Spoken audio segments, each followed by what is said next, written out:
liturgia, puxa vida, trouxeram tantas músicas mineiras, eu não sabia que ia acontecer assim, eu trouxe também uma. Podemos ver o clipe dela? O pessoal fica ofendido ali da liturgia? Eu pensei numa música, não, pode continuar aí mesmo, não, aí mesmo.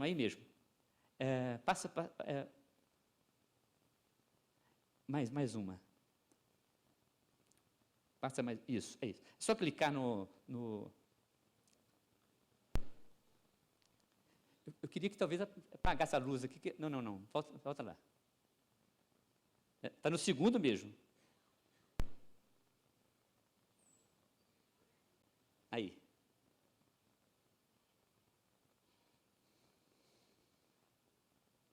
Essa música é de um cantor mineiro, Vanderly, já tem expressão nacional, mas eu acho que vale a pena a gente prestar atenção na letra. Poderíamos apagar a luz do palco?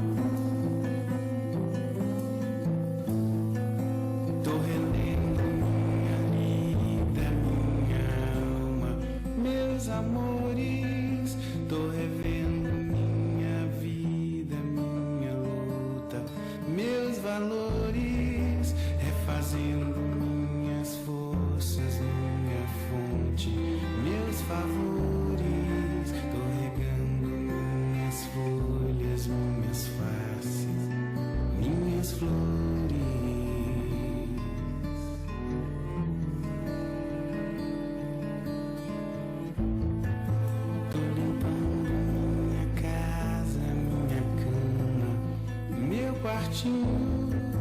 Tô soprando minha brasa, minha brisa, meu anjinho.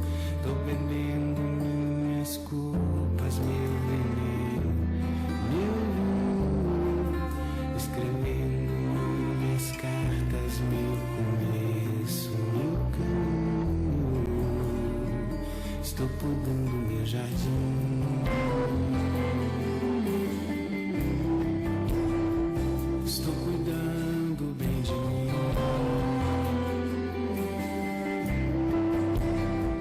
Estou podando meu jardim. Estou cuidando bem de mim.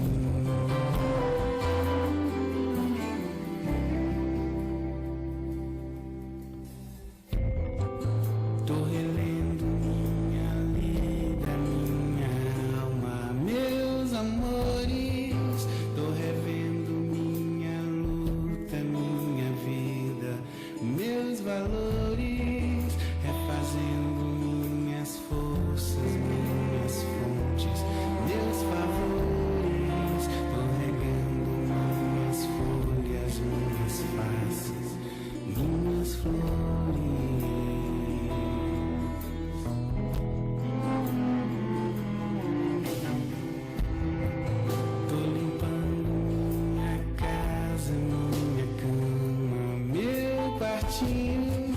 Tô soprando minha brasa, minha brisa, meu anjinho.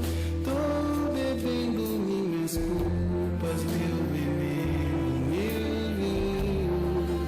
Escrevendo minhas cartas, meu começo, meu caminho. Estou podando meu jardim.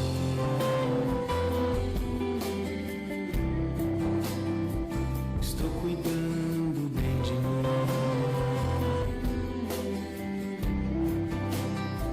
Estou podando meu jardim. Estou cuidando bem de mim.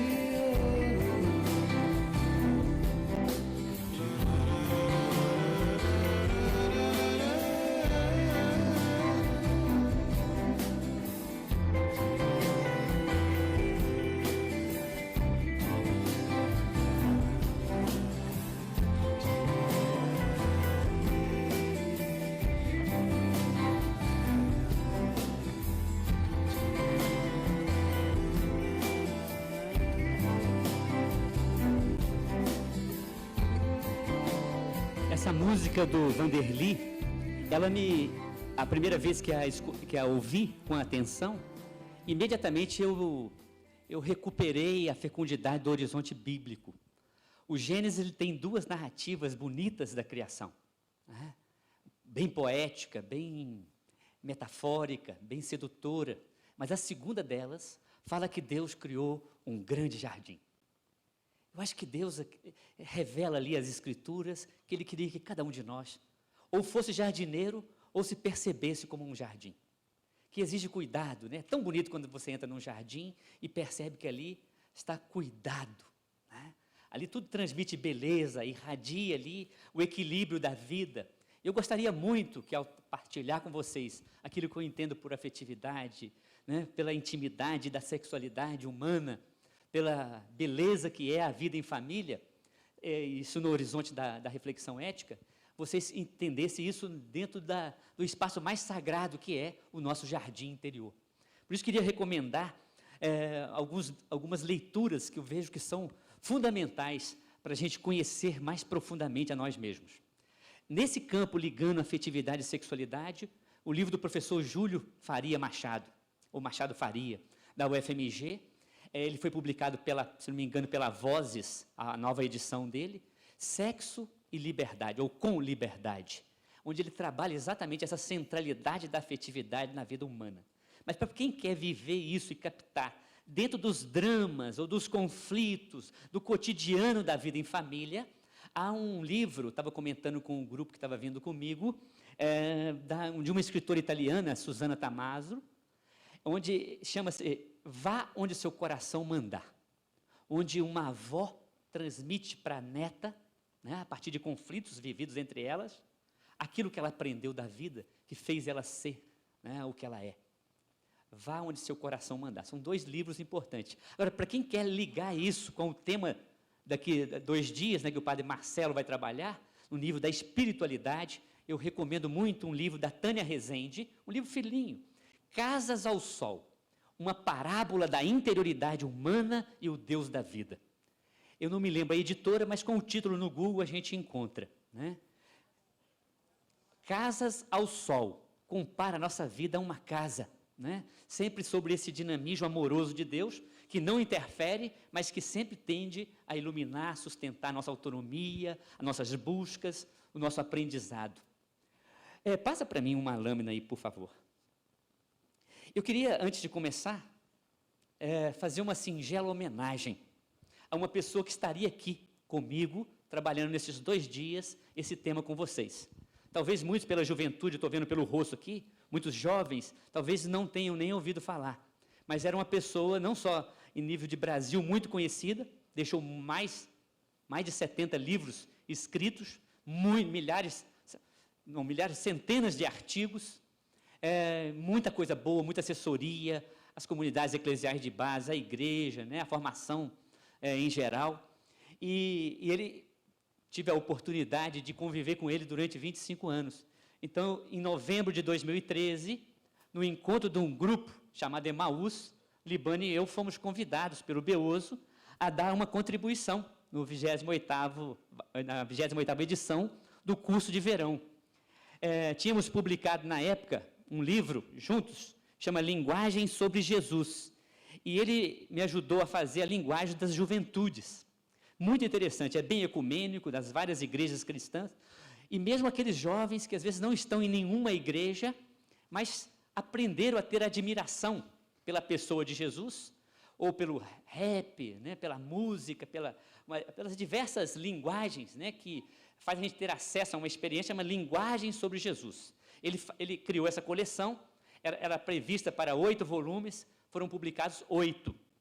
Esse é o 4º volume. Ele sempre chamava alguém para fazer com ele. E aqui está a linguagem da juventude e a linguagem da libertação. Essa igreja que tentou cada vez mais nos ajudar a perceber que a experiência da fé não pode ser desligada da vida. Ela tem que promover a transformação da sociedade e da vida humana, né? Então, a linguagem de Jesus, da libertação e das juventudes. Da Paulus. Então, dá mais um toquezinho. No prospecto de divulgação do curso de verão, vocês devem ter notado que saiu, inclusive, os nossos nomes, né? Só que no dia 30 de janeiro, vai fazer agora de 2014, vai fazer agora um ano, né? João Batista Libânio, ele experimentou a sua Páscoa definitiva e partiu para o grande encontro, aquele para o qual todos nós nos preparamos ao longo da vida, uns mais cedo, outros mais, na meia-idade, outros mais tarde. Ele faria, agora, dia 19 de fevereiro, 83 anos. Então, deixou uma grande saudade, por isso que eu falei, não, vou fazer uma pequena homenagem. Eu sei, pelas conversas que tive nos corredores, muitos aqui tiveram acesso não só aos seus livros, às suas conferências, às suas assessorias. Ele realmente deixou, pode passar.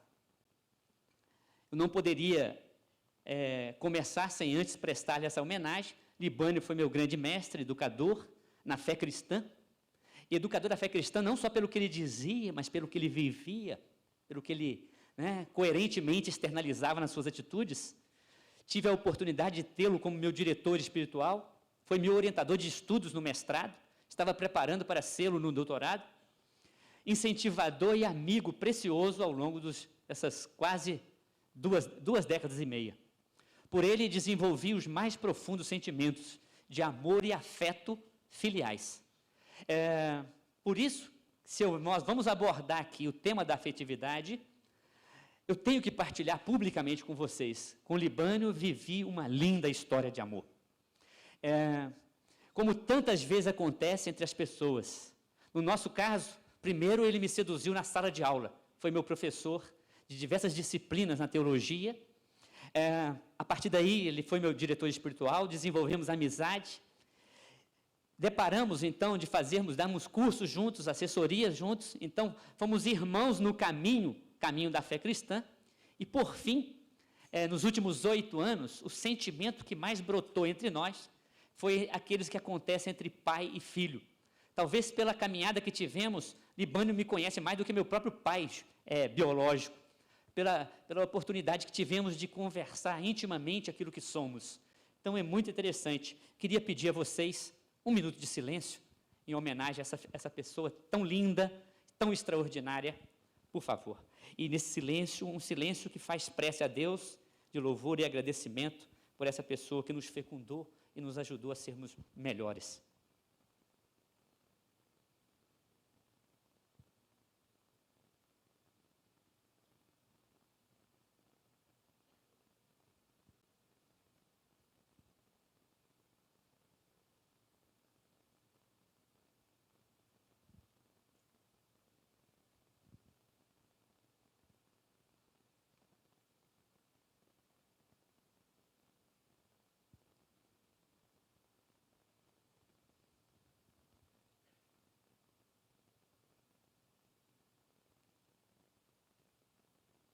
Para quem o conheceu ou para quem entendeu a importância dessa pessoa, eu gostaria de uma calorosa salva de palmas.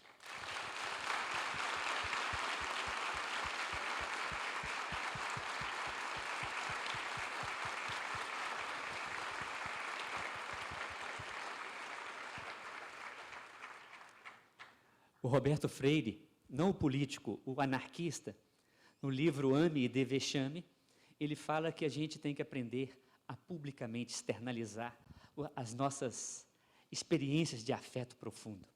Se você sai de casa e tem vontade de dizer para tua mãe, para o teu pai, para o seu companheiro, para a sua companheira, eu te amo, não guarda não, diga. Diz ele que uma vez estava na Finlândia, um frio danado, ele com saudade da brasilidade, no meio de um povo onde não sabe expressar, talvez, como nós, com nossos corpos, aquilo que sentimos, e aí ele viu assim no poste. Hoje, única apresentação, show com Caetano e Gilberto Gil. E ele, quando olhou no bolso dele, não tinha nem $1, né? Falou, como é que eu vou nesse show? Eu tenho que ir, eu não posso deixar de ir. E aí ele conversou com o porteiro, falou, eu sou brasileiro, estou com saudade, eu preciso ouvir, esses 2 homens moram no meu coração e tal. Aí o cara falou, você fica no cantinho lá, e mostrou para ele onde é que ele poderia ficar sem ser notado. Mas quando o Caetano e o Gilberto Gil entraram no palco, ele não resistiu. e com aquele silêncio que estava na plateia, acabou a primeira música, ele não viu nenhuma palma, ele chegou e gritou: Gilberto Gil, Caetano, eu te amo! O pessoal olhou, todo mundo para ele, quem é esse? Né? Então, ame e dê vexame. Vexame nesse sentido positivo, né, da gente dizer para... Se você ama, eu quero, como diz aquela música, né, eu vou gritar para todo mundo ouvir. Né? Eu te amo. Ok. Passa a página para mim, por favor. Vocês vão entender por que eu fiz essa homenagem a ele. Olha aqui, posso dizer a vocês que com esse homem, com esse teólogo, amigo, eu aprendi, primeiro, nos livros dele, pelo menos 3 são dedicados à juventude, as tendências que ele percebeu. O grupo de jovens que ele acompanhou chama Tropa do Libânio, do Libe, Tropa Maldita, Tropa de Mal. Foi um grupo que viveu o tempo da ditadura, que ele acompanhou esse processo do Brasil, até hoje se reúnem. Tem uns que estão no Canadá, vêm para a reunião. Né? Não falta, porque entre eles gerou afeto, amizade e vínculos eternos. Então ele me ensinou a reconhecer na convivência com os jovens, já que o tema aqui é refletir esses 3 temas, né? Afetividade, sexualidade e família, relacionado, né, a esse projeto que é a nossa vida jovem, a reconhecer na convivência com os jovens um lugar privilegiado, para a gente captar abertura e criatividade diante do novo que cada geração traz. Vale a pena a gente experimentar a convivência com a juventude, não como alguém que tem simplesmente a aprender, mas quem traz na bagagem, né, esse novo que vai fecundar o mundo. Quase todas as revoluções, sejam elas as macro ou a micro, elas acompanharam junto com os movimentos juvenis. Depois, ele me ensinou, e quem o conheceu sabe, a cultivar a alegria e o bom humor. Era um homem repleto de entusiasmo, de fé confiante em Deus, de olhar esperançado mesmo em meio à crise e sem temor para o futuro. Isso é fundamental numa pessoa equilibrada. Para mim, um presbítero, um professor, né, qualquer profissional pessimista, no texto eu mostro isso, é nefasto, presta um contrasserviço àquilo que nós precisamos para aprender a viver. Né? Sem temor para o futuro, para as mudanças, era um homem sintonizado com o seu tempo, aberto ao novo, às transformações. Passa para frente. E me ensinou, e tem um livro dele que eu recomendo para quem quer ver o seu jeito de pensar, talvez seja a obra-prima do Libânio, eu faço uma referência ao longo do meu texto, é Em Busca de Lucidez. Lucidez é uma palavra assim, quem busca iluminação, busca compreender as coisas profundamente.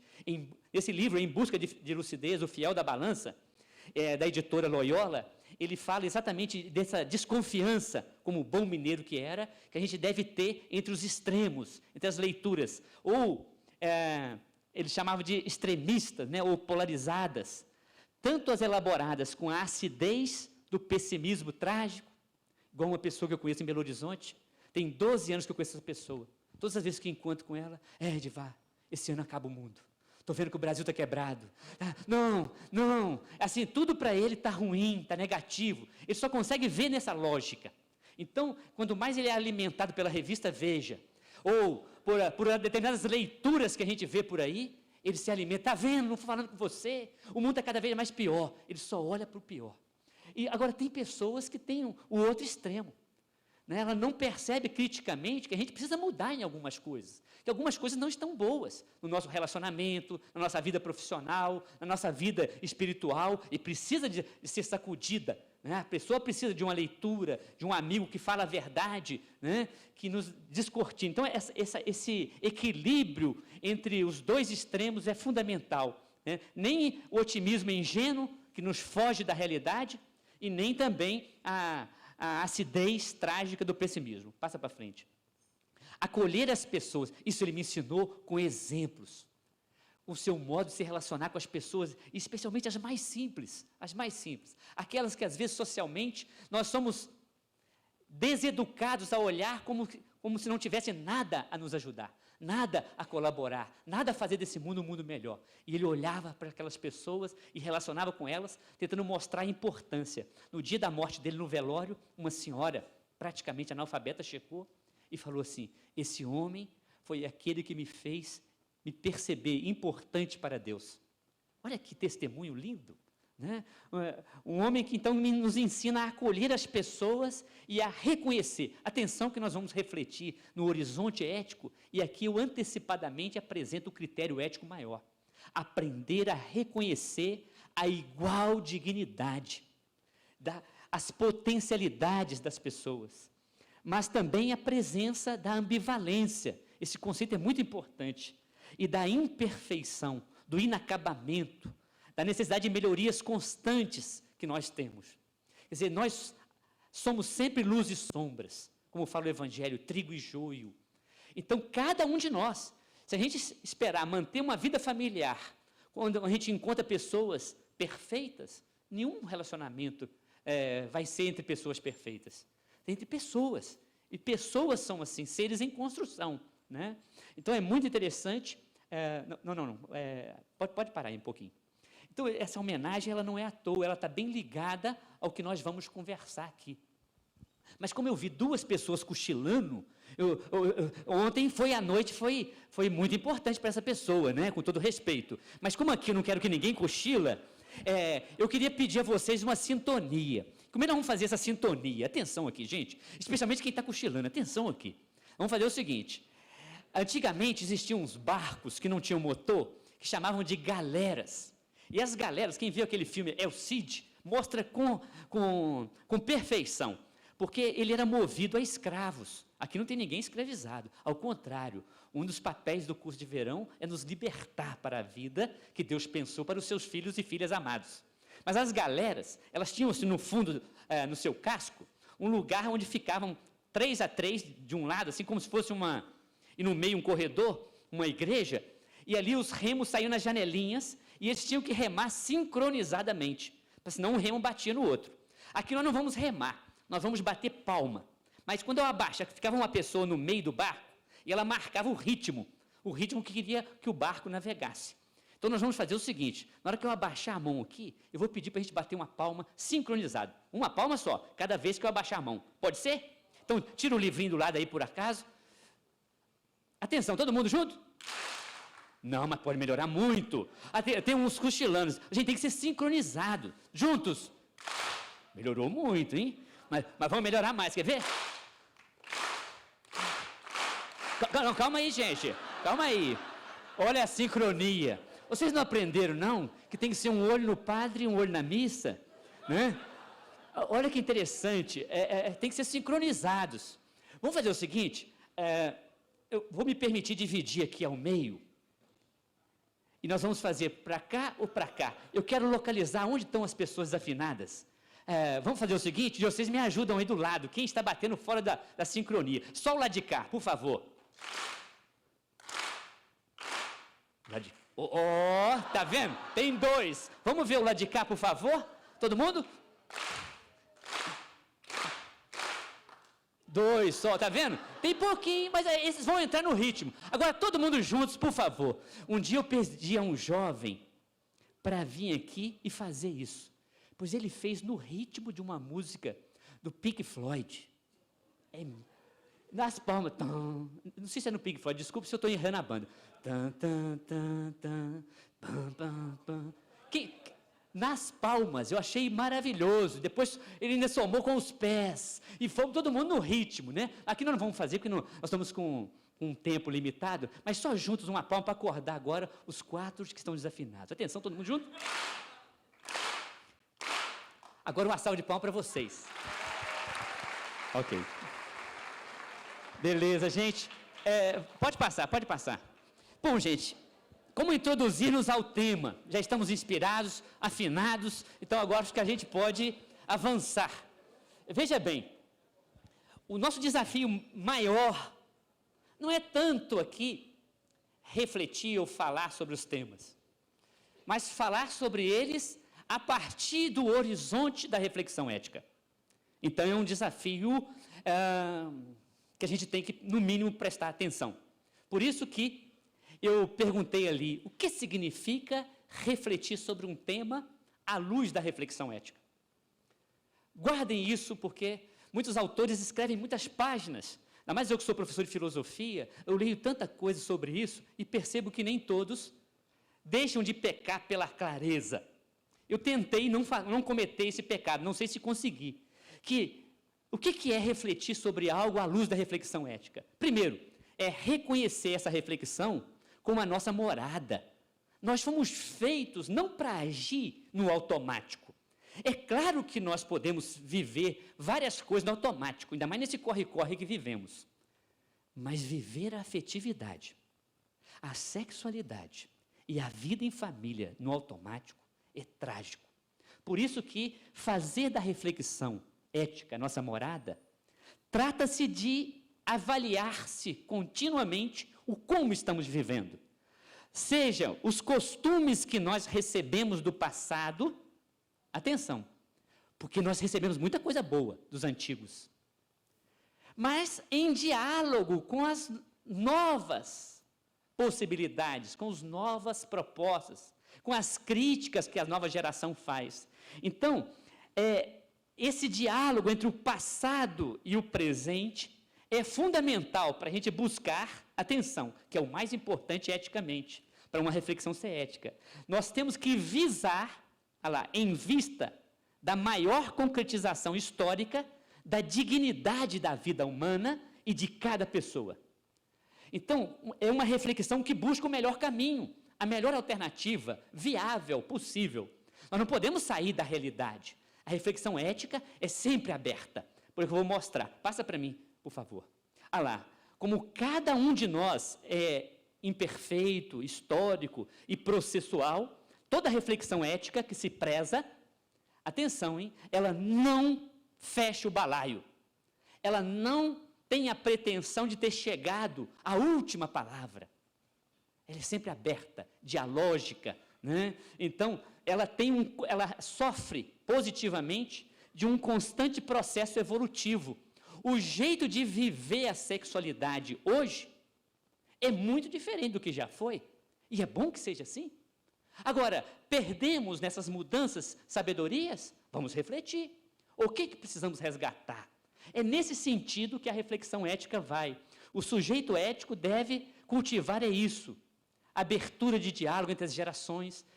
Dentro do conflito de gerações, é altamente saudável a reflexão ética. Se criarmos essa abertura dialogal, né? Diálogo entre pais e filhos, entre netos e avós, professor e aluno, adultos e jovens. Então, isso é muito interessante, porque é assim que a gente vai criando, como falava Habermas, criando áreas de diálogo, onde as pessoas possam conversar. Eu acho bacana aqui, né? Vocês escutam um pouquinho na parte da manhã, 2 horas, e depois vão para as tendas, e ali se expõem, colocam o que estão sentindo, como é que isso provocou em vocês. Então, isso é muito interessante, essa dinâmica, criar zonas de diálogo, de conversa.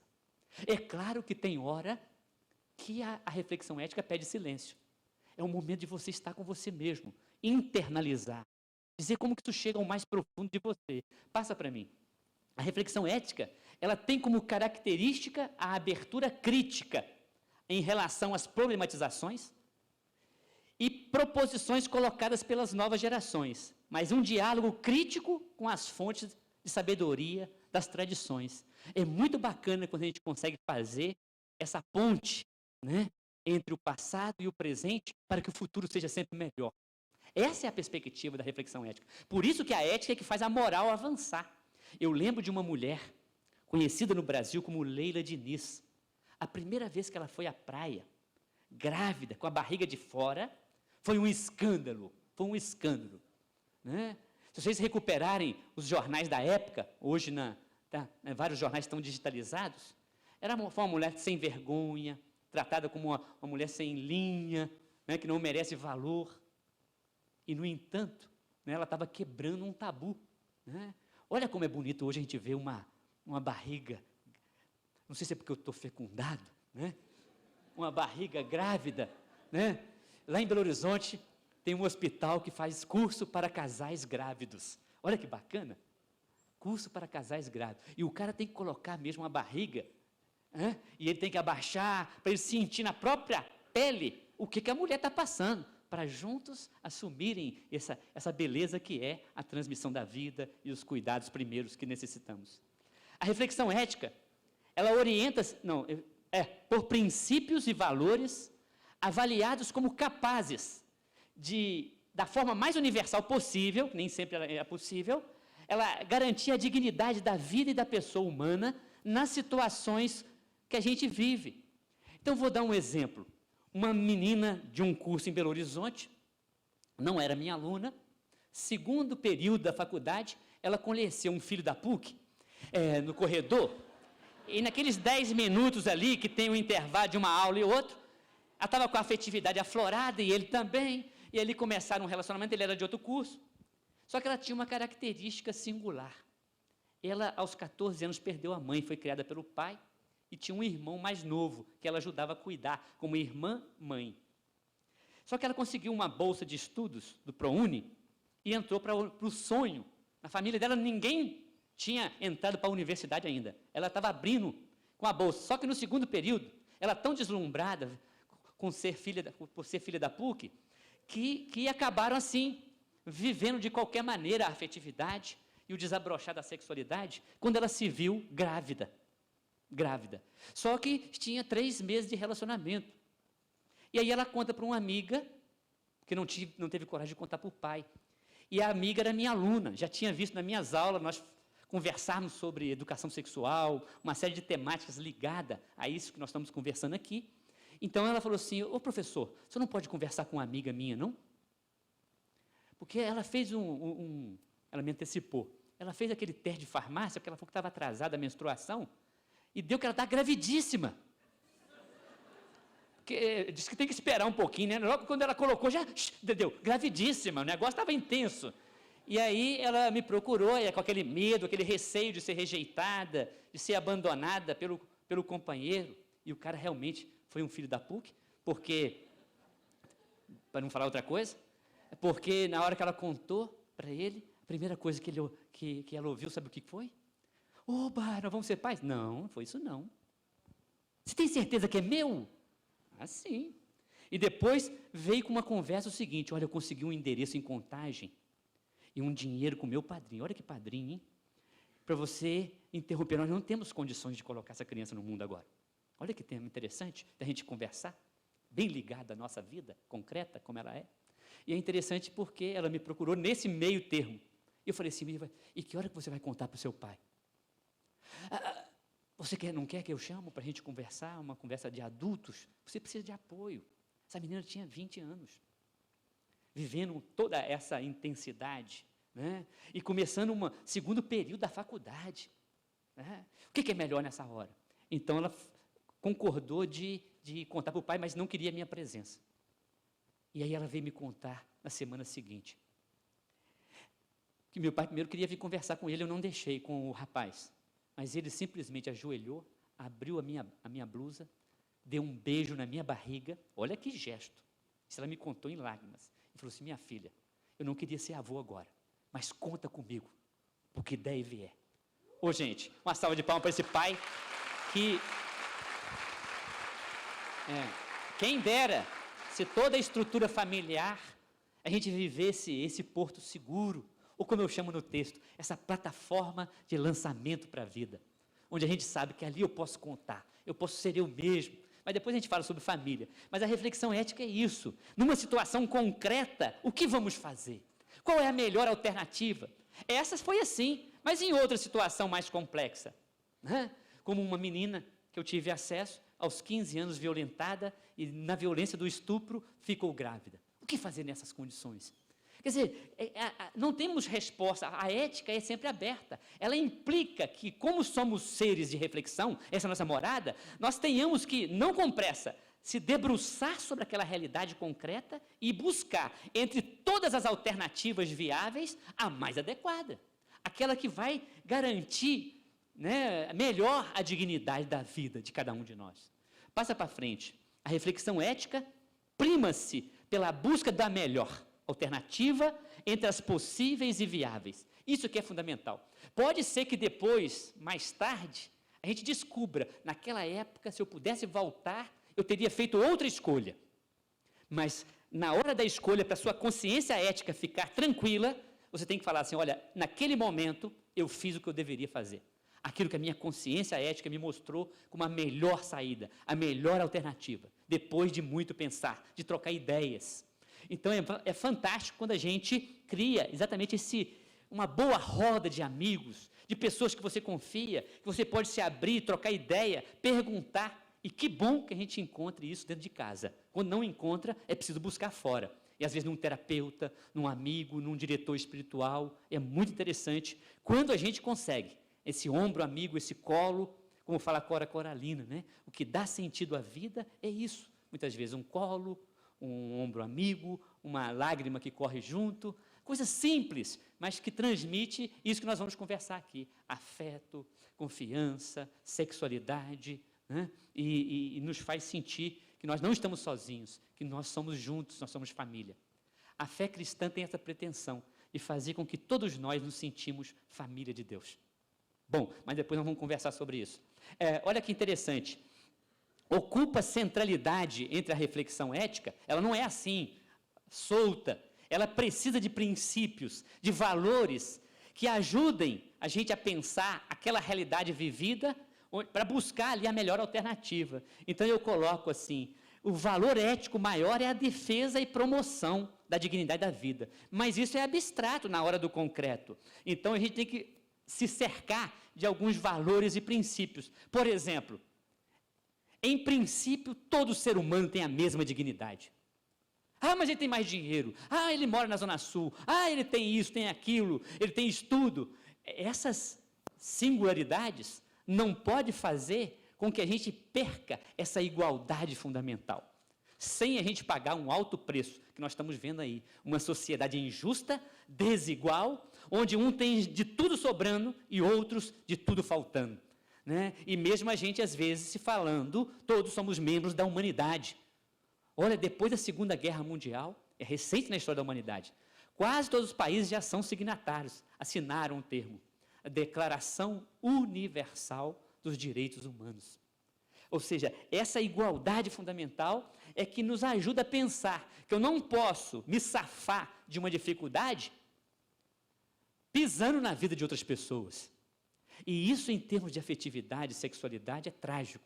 Quando a gente usa o outro, quando a gente transforma o outro num objeto, né? Em algo, ou num trampolim para eu subir na sociedade, um degrau, e por aí vai. Então, merece destaque a igual dignidade entre as pessoas, a justiça social, criar uma sociedade cada vez mais inclusiva, que caiba a todos, que garanta que todos tenham vida digna, a honestidade pessoal.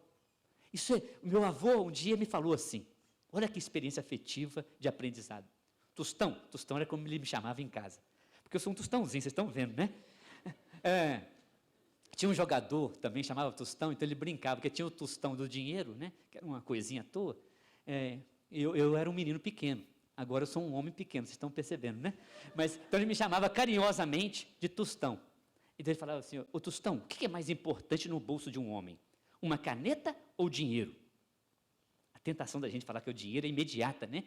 A gente vale pelo que tem, né? Me abre portas o dinheiro. Mas ele me fazia pensar sem dar resposta. Porque no jeito que ele falava, a gente desconfiava. Né? E isso é interessante, a gente não dá a resposta, fazer o outro pensar. Um dia, a minha irmã, eu só tenho uma irmã mulher, somos 4 homens e uma mulher, abaixo de mim. Um dia ela me falou assim: ô Edivar, por que todo homem é safado? Eu falei: que isso? Todo homem é safado? Ou conheço uma pessoa, imediatamente ele já vem com a mão no meu seio. Olha, o que é isso? Eu falei assim: e o que você fala com ele quando ele coloca a mão? Eu tiro. E aí ele coloca, eu tiro, ele coloca, eu tiro, ele coloca. Falei: tá vendo? Por que vocês não conversam? Olha que interessante. Conversa. Olha dentro do olho do caboclo e pergunta assim: olha, você já tem moral para colocar a mão aí? Vai que eu goste, né? Quer dizer, conversa com ele. Quer dizer, é interessante a gente pensar, a intimidade é uma construção. Essa liberdade. Gente, outro dia eu estava no corredor da PUC, eu estava reparando um casalzinho, né, 2 pessoas estavam namorando. Um encostava o narizinho no outro e falava assim: Aí os outros: nossa, que coisa melosa. Eu falei: não fica com inveja não. Porque é isso, quando a gente tem intimidade, liberdade, respeito, Essas coisas não é mão boba. A mão fica boa. É interessante, tem alguns filmes que mostram esses detalhes, né? Quem já viu aquele filme Ghost, O Outro Lado da Vida? Tem uma cena, eu não sei se eu estou errando o filme, né? Tem uma cena em que a mulher está mexendo no barro, naquela roda que vai fazendo o barro. O filme está certo? Então tá bom. É porque eu adoro filme, mas tem tanto filme na cabeça que a gente às vezes troca, né? Então tem uma cena assim de uma eroticidade muito bonita, né? Onde estão mexendo no barro e um chega por trás do outro, abraçam e juntos vão moldando o barro. Mas na verdade estão desejando moldar a relação entre eles, para que eles consigam fazer um nós que não quebre os dois tus. O desafio da gente na relação é manter a nossa individualidade, a nossa liberdade, mas sem medo de se entregar, né? Então é muito bonito quando a gente consegue esse nível de intimidade, de maturidade numa amizade, numa relação de namoro, numa relação qualquer, onde a gente consegue ser a gente mesmo, e tirando as máscaras, né? Sem medo de ser rejeitado, de ser traído, de ser machucado. Olha aqui, respeito mútuo. É trágico quando o respeito não é mútuo, né? Numa relação. O cuidado para com os socialmente mais vulneráveis, aqueles que não tiveram a chance de ter uma boa família, né, de ter um bom emprego, de ter estudo, de ter experiências vividas, que dão a ela, né, um bom fio condutor para ela ser inteira. Muitas pessoas estão desintegradas, machucadas, feridas. E como ajudar essas pessoas a resgatar a sua dignidade, né, a sua beleza, o seu encantamento com a vida, né, a sua alta autoestima. Então é muito interessante a misericórdia, o perdão, o cuidado, a bondade, a generosidade, a paciência. Podíamos multiplicar aqui, né, a partilha, a solidariedade, o cuidado para que a vida seja sustentável. Eu fico assim muito preocupado como professor, como educador, mas também como cristão, quando eu vejo que as pessoas não estão tendo oportunidade de aprofundar as suas vivências. São tão precoces, tão rápidos, e não dão conta de internalizar, de saborear, por exemplo, a beleza de um olhar, de um tocar as mãos, né, de um ir aprofundando a intimidade, para que exatamente faça valer a pena e a nossa vida ser outra depois de uma relação. Vamos para frente. Como ponto de partida no texto, vocês já devem ter consultado o texto, eu disse no início, eu não vou trabalhar aqui, eu fiz um trabalho quase que de garimpagem do dicionário, né, de recuperar, é um pressuposto importante que aprendi com o Libânio, o sentido original da palavra. Toda palavra tem uma criação histórica, mas ela também tem uma evolução, os conceitos vão mudando. E especificamente sobre família, sexualidade e afetividade, vale a pena a gente conhecer. Depois não deixe de dar uma visitada no texto, é uma parte assim, para muitos pode parecer chata, mas é necessária, para eu saber que eu estou falando de algo que tem uma história. É como se conhecer uma pessoa, ela falar só o nome dela é muito pouco. Agora, quando você sabe aonde essa pessoa pisou, o que ela vivenciou, o tanto que ela já foi machucada pela vida, você compreende ela muito melhor. O que ela está falando, o que ela está expressando. Por exemplo, né, um dia eu estava na sala de aula, nessa época eu dava aula para, não na universidade ainda, eu dava aula para, às vezes, quintas, sextas séries, e eu dava aula de ensino religioso. Aí um dia eu cheguei na aula, nós tínhamos que fazer um trabalho que tinha que ter os textos sagrados das religiões. Aí eu vi no cantinho, assim, lá no canto, um grupo de meninos com a Bíblia aberta para mim, assim. Falei, gente, não é possível. Hoje, quando vocês fizeram a oração aqui, eu lembrei. Falei assim, logo na minha mente, os meninos descobriram o Cântico dos Cânticos. Ah lá, não é possível aquele interesse todo com a Bíblia. Aí não falei nada, né? Eu comecei assim e tal. Quando eu cheguei lá, olha que liberdade. Eles tinham colocado uma revista pornô dentro da Bíblia. E estava lá no canto, aqueles meninos todos assim, né? Aí eu falei assim, gente, o que eu passo? O que eu faço, né? Nessa hora, você tem que descobrir uma maneira de chegar. Eu falei, gente, traz para cá essa Bíblia, que Bíblia interessante, né? Não, professor, eles fecharam a Bíblia de imediato, mas já tinha percebido que tinha algo dentro da Bíblia. E tinha visto, né? Eles não viram o que eu tinha visto. E é interessante que eu falei assim, não, vem cá, traz essa Bíblia aqui. E aí mostrei para ele o Cântico dos Cânticos. Eles não sabiam que tinha na Bíblia um texto tão bonito sobre essa relação de encantamento um para o outro. E é interessante, depois eu peguei a revista, aí eles falaram assim, com aquela liberdade de quem se julga ali, né? já amigos, além da relação acadêmica, falou assim, o senhor gosta também, né, professor? Eu falei, de quê? De ver a beleza dos corpos? De ver a intimidade? Porque todos nós somos isso. Né? E aí a gente conduz a conversa sem drama, né? Mostrando que aquilo é belo. Mas pode se transformar em algo, né, banal, em algo que a gente só enxerga o outro de maneira reduzida. Vou dar um exemplo no meu tempo de noviciado. Eu estava tentando me educar para o celibato, não consegui, confesso. Mas interessante que no noviciado eu fui para Ponta da Fruta, entre Vila Velha e Guarapari. Alguém conhece? Um lugarzinho bom, aconchegante para descansar. E a congregação que eu fazia parte mantinha lá uma casa. Olha que interessante, é uma intimidade que eu vou contar para vocês. É interessante que eu estava lá com um padre velho, ele tinha 78 anos, e nós gostávamos de conversar com ele, porque ele esquecia das coisas. Olha que segredo, né? E é interessante que um dia, nós andando na praia, eu resolvi me abrir, né? Aí falei com ele, senhor padre, eu acho que eu não tenho vocação. Falei, por que, meu filho? Você é tão alegre, tão... Padre, mas quando eu vejo uma moça bonita, eu não consigo deixar de olhar. E nisso nós estamos conversando. Sai da água, do mar. Vocês estão vendo o que eu estou vendo? Uma moça linda, linda. E, gente, tinha um futebol na praia, assim, os meninos até pararam de jogar. Esqueceram até a bola. Então ela veio, e a danada era tão atrevida, que ela passou, estava andando com um padre velho na praia. E ela passou e não pediu licença, passou entre eu e ele, encostando em nós. Aquele corpo quente e molhado, olha que coisa. Gente, o que é aquilo?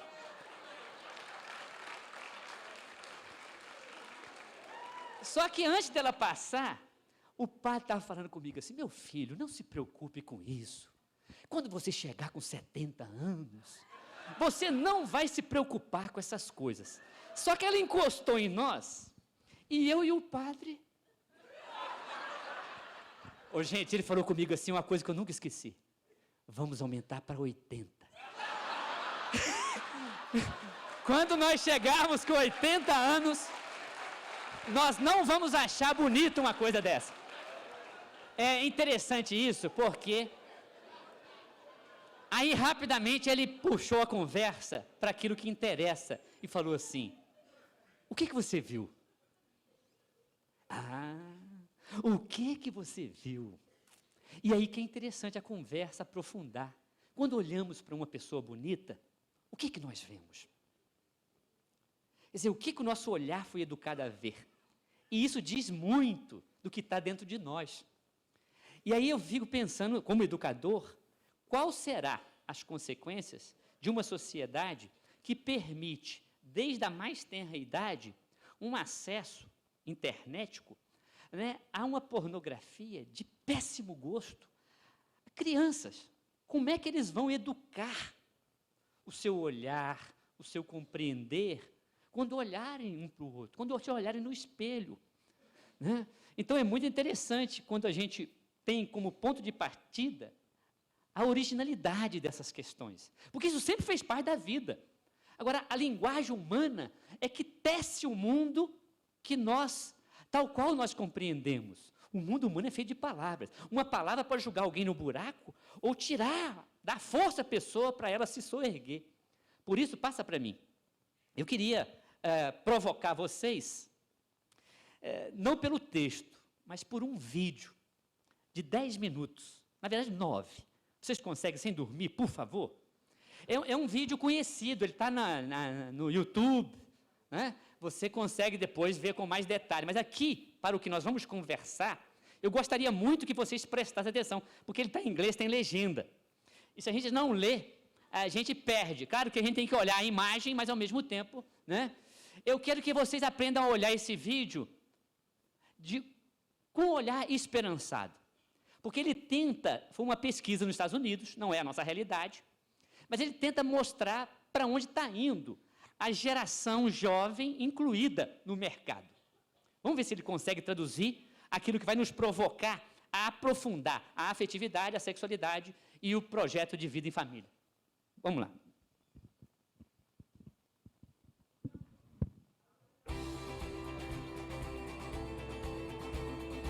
We all want to be young. It's attractive. It's an explosion of hormones. It's sexy. Healthy. Don't take drugs! Well, maybe not. But there's more. Young people represent new languages and behaviors, and they're directly influencing consumer habits. They're positioned at the top of the influence pyramid and are aspirational to those younger than them and inspirational to the older. Today's young generation, known as Generation Y, G, we, globalists, digital youth, millennials, whatever, is the largest in absolute numbers on a global perspective. And they have crazy buying power when compared to their parents when they were young. It's funny because this important role of the youth today has its roots precisely in the baby boomer generation. They were born in the post-World War II, in the 40s and 50s. Insecure and impatient, they pushed for big changes.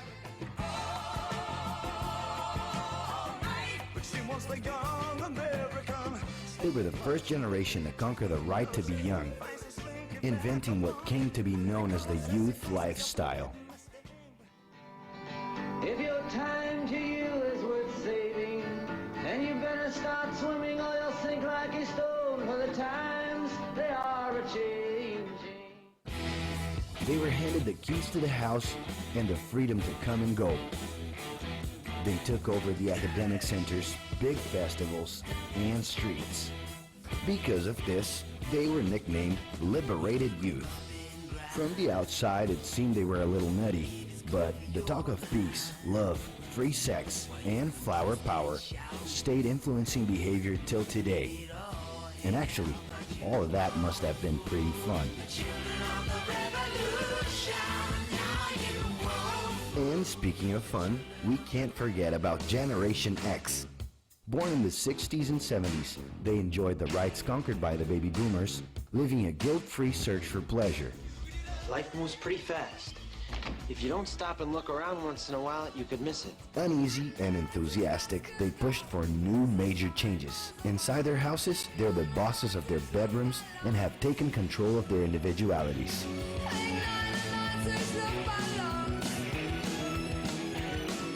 Generation X is in love with stereotypes, fed by marketing and publicity boom.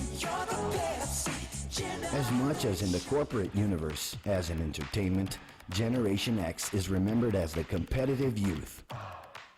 It's not just a job for him, it's a war. But now is a whole different game. Young people have changed the rules again.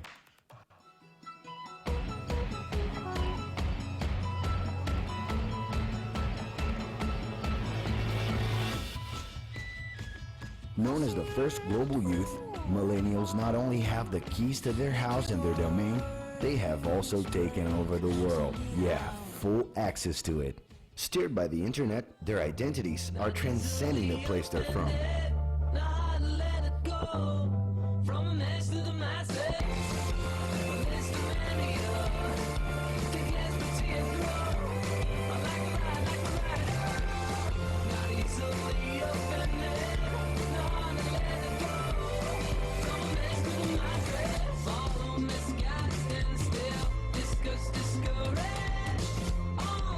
This isn't happening by pure coincidence. Globalized consumerism promotes aesthetic and behavioral connections with other youth around the world.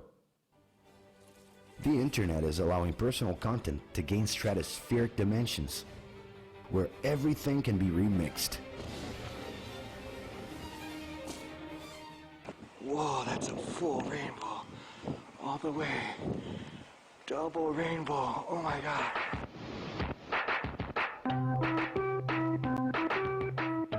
Over just a few days, content can turn into various global internet memes. Double rainbow all the way across the sky. Yeah, yeah. He's climbing in your windows, he's snatching your people up, trying to rape them, so y'all need to hide your kids, hide your wife, hide your Also kids. acquiring relevance outside of the network.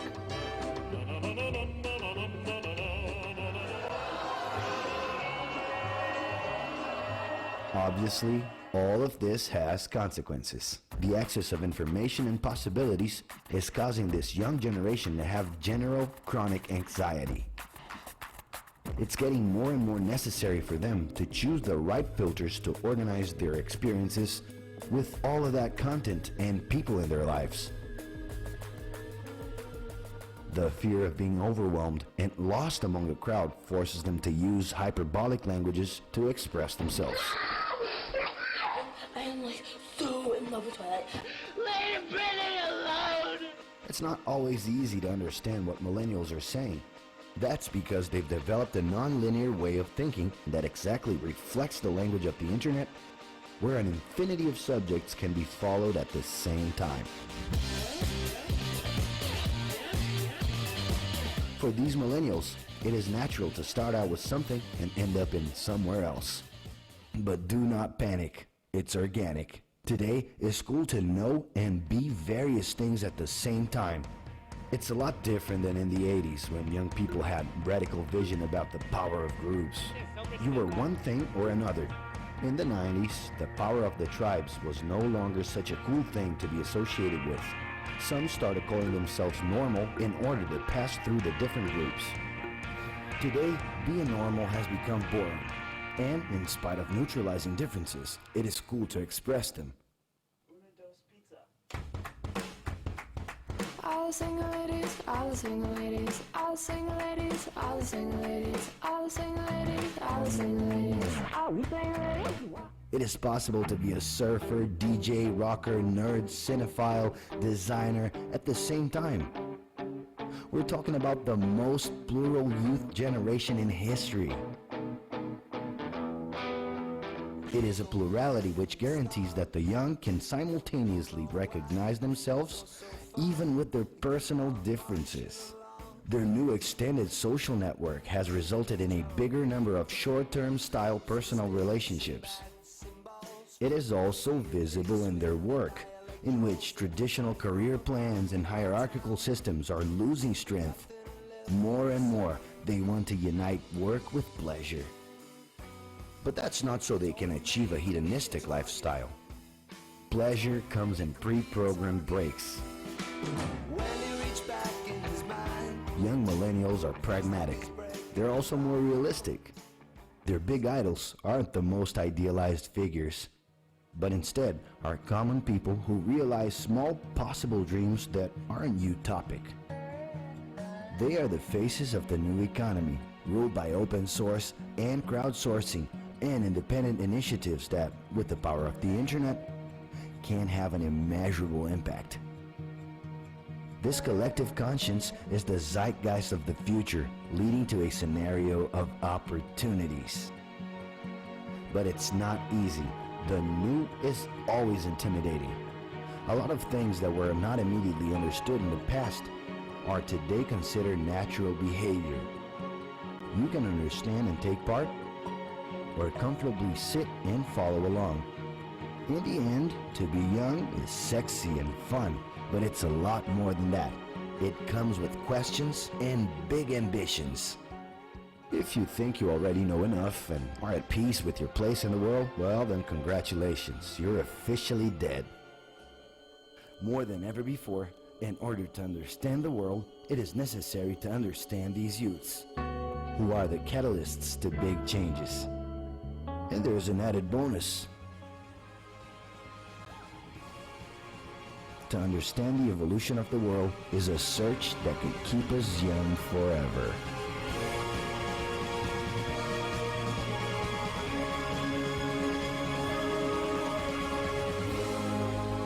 Então, quer dizer, é um vídeo de uma agência norte-americana, depois de uma pesquisa, tentando ver as tendências das gerações atuais. Mas eu coloquei, pode passar para mim o PowerPoint? É claro que a gente está na América Latina, né? A gente vê que é um vídeo foi produzido em 2010, ele não contempla a realidade da juventude indígena, da juventude cigana, da juventude rural, ou mesmo da geração neném, aqueles que nem estudam nem trabalham. Quer dizer, ótimo, olha aí.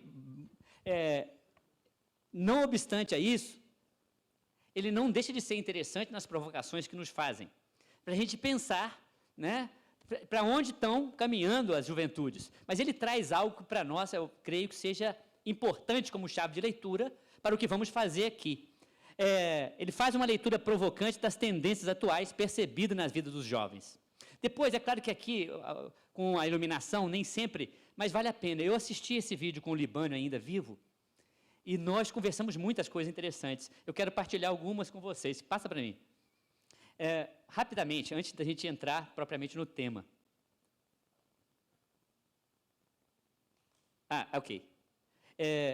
Ele retrata uma realidade de jovens urbanos, como podemos ver, incluídos no consumo e tecnologicamente conectados e globalizados.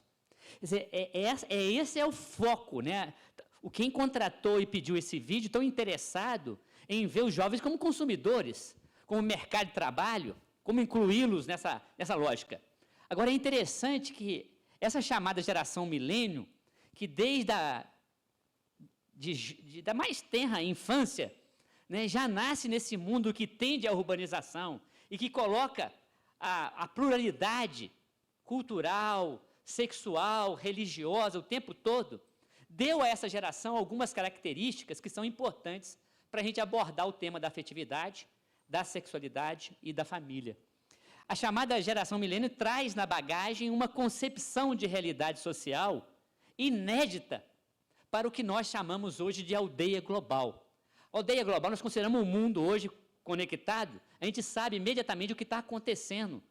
Claro, né, algumas agências decidem por nós o que vai ser notícia, não mostram, excluem determinados continentes, né, acontecimentos outros, etc. Mas com tudo isso, nós estamos criando uma mentalidade onde as pessoas desejam mais e sabem que é possível viajar mais, conhecer outras culturas, outras tradições, basta para isso ter dinheiro. Por isso que o econômico passa a ter uma centralidade fundamental. Mas não é o tema que nós vamos discutir aqui, mas não podemos fugir dele. Mas eu queria mostrar que essa geração globalizada, que a internet, os meios de comunicação em geral, mas sobretudo a telefonia atrelada à internet, que você tem aí nas suas mãos o tempo todo acesso à internet, traz uma capacidade inédita de lidar e construir a identidade pessoal e social em meio ao cotidiano de pluralismo. E isso interfere. Porque você tem outra realidade, por exemplo, familiar. Antigamente você tinha os clãs que garantiam um processo de transmissão da vida, da compreensão da vida, onde a pessoa ficava muito tempo ali dentro daquele clã. Depois, dentro de um núcleo familiar, que já garantia a escola que eu queria, né? Você cercava quem era as interferências ou as influências que você receberia. Agora não. A um clique do mouse você pode ter acesso ao que você desejar, né? Ao que for proposto a você, que te despertar o desejo. Então, se trabalha muito mais a questão do desejo. O mercado nos conhece mais do que nós mesmos. Então, eles estão o tempo todo despertando desejo para o que lhes interessa, transformar-nos em meros consumidores. Mas esse acesso ao pluralismo acaba sendo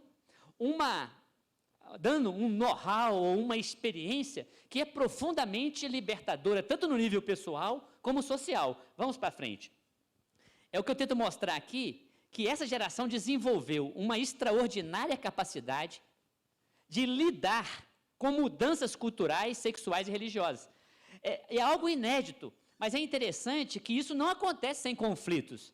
Mas ontem, por exemplo, eu estava vendo as manifestações de apoio lá a denúncia contra aquela violência que matou aquelas pessoas que numa revista fazia charges que denunciavam uma série de questões que, né, são tratadas hoje como fundamentalismo.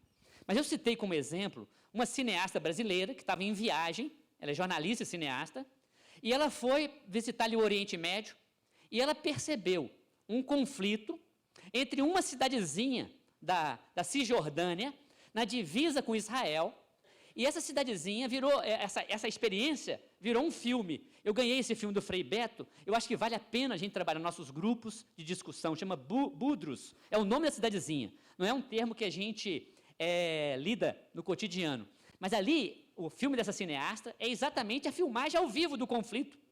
É uma cidadezinha pacata, pequenininha, como muitas cidades aqui do Brasil, mas que vive especificamente das oliveiras, da colheita de azeitona e do fazer azeite.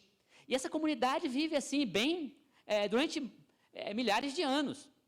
Só que no conflito entre Israel e Palestina, Israel tem mais força, decide construir um muro. Vocês já viram esse muro, né?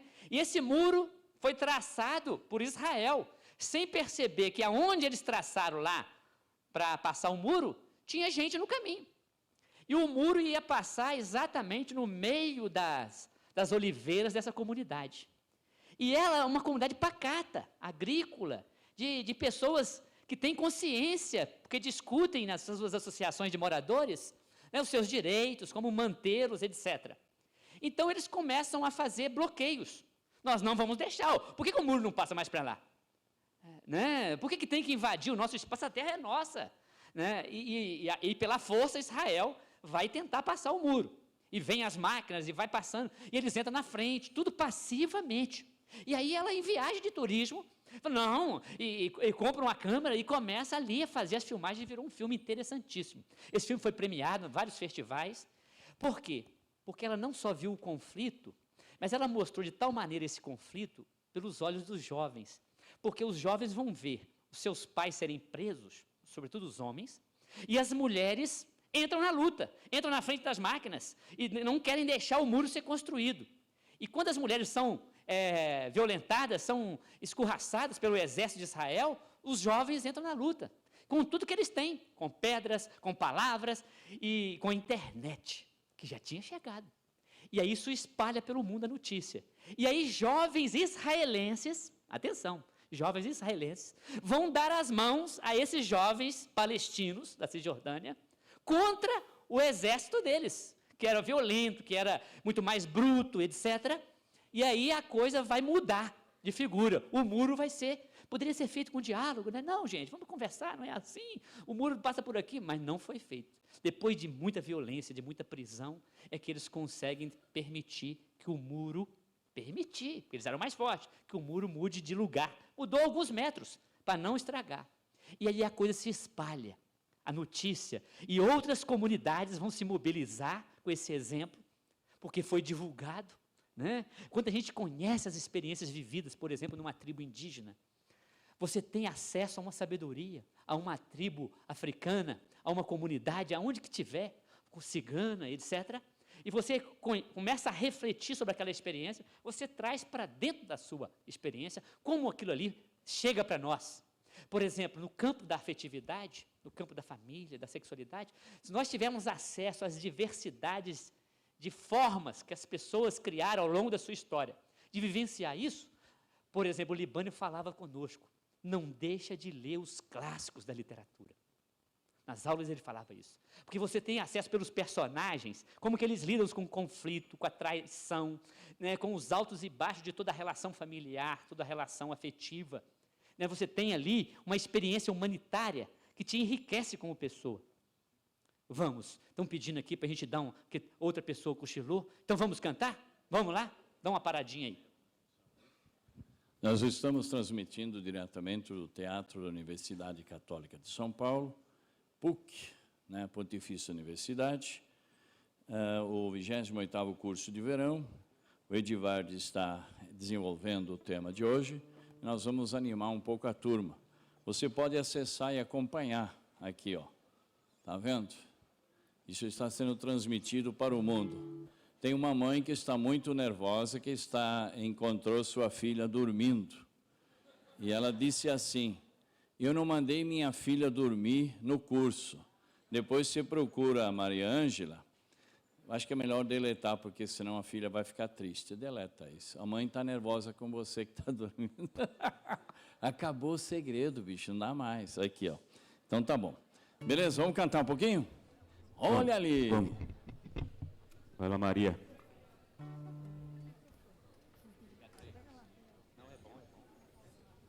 Se deixar, mas é bom,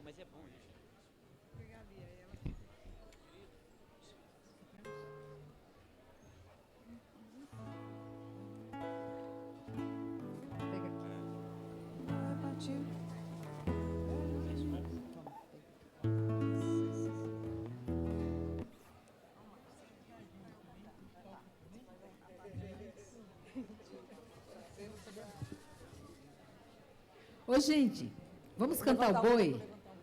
Vamos ficar de pé, porque a Maria tem uma brincadeira agora da hora.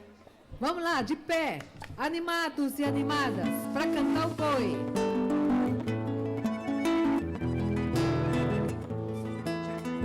Ó, joga os braços para cima, vai, alonga, alonga, solta, mexe, manda a preguiça para fora. Isso. Olha a preguiça, vai para lá, hein? Corta, vai.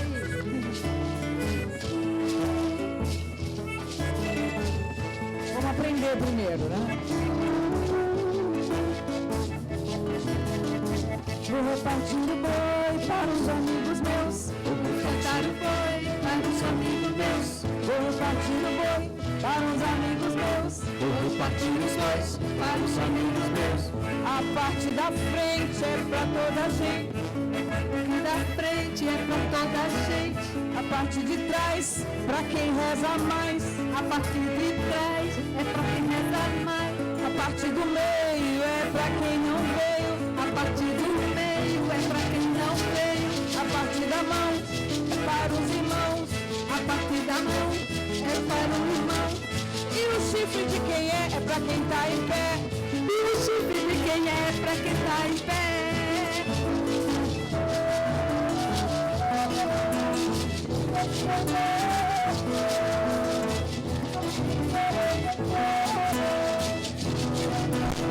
Vou repartir o boi para os amigos meus. Vou repartir o boi para um amigo meu.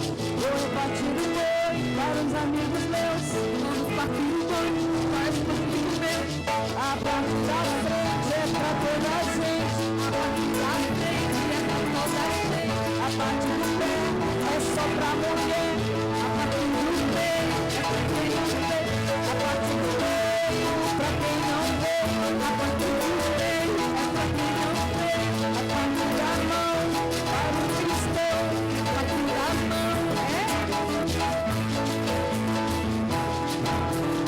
Mas e o chifre enrolado é pra quem tá parado? Mas o chifre enrolado é do que tá parado.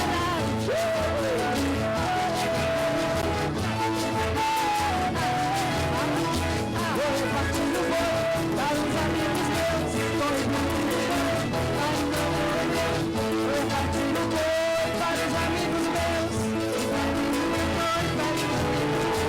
A parte da frente é pra toda a gente. A parte da frente é pra toda a gente. A parte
Muito bom. Até o Severino do Movimento Sem Terra tem uma reboladinha, viu? Você viu?